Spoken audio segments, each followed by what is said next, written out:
We'll get back to you as the news breaks. Let's bring in search and rescue expert, retired Navy Captain Armin Kurdian. Captain, it's great to have you on. I mean, the whole concept here, as you were saying earlier to me, hey, if I was alive and I was inside that sub, I'd get something hard and I'd be banging on the sides. And it sounds like maybe we don't have enough information. Maybe that's happening. So there might be hope after all.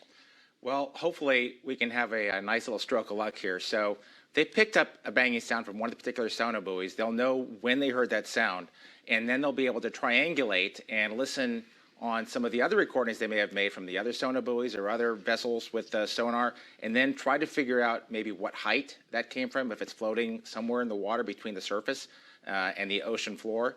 And at that point, they might be able to concentrate their search efforts in a much narrower region, which will hopefully increase the chances of success of finding the vessel. We know that even if this thing came to the surface, they cannot open it themselves. They have to be found, and they have to be found before the oxygen runs out.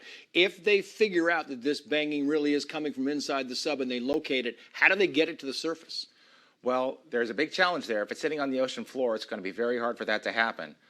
There is a cable-laying vessel with an ROV there. If that ROV is fortunate enough to actually find that vessel and perhaps somehow remove ballast from the outside of the vessel, maybe it might be able to float to the surface. The expectation is that it had more than a communications failure, a full power failure, because if it was just communications, it would have come back to the surface under its own power. The fact that it didn't says that something much more serious happened and that it probably can't rise under its own power. Is it your sense that there's a possibility that maybe this is trapped within some of the things that are on the Titanic, maybe a cord, maybe something has snagged it?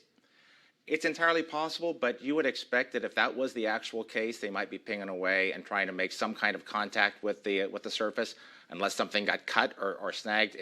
It's very hard to tell. They're sending these remotely operated vessels down there. Is that enough, or do they need a manned vessel if this thing is on the bottom? Do they need some people down there to be able to get them to the surface?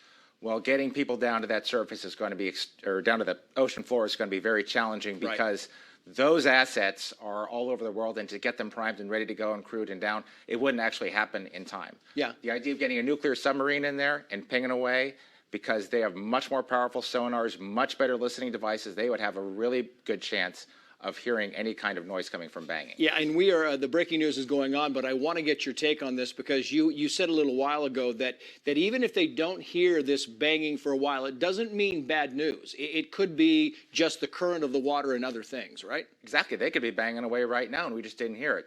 We might have gotten lucky. There might have been a break in the thermal layer of the water. There might have been some kind of other eddy in the current that just carried the sound in a certain way, because sound travels much further and for much longer distances and much stronger in water than it does in air. Yeah, I got to go, Captain, but what's your thought?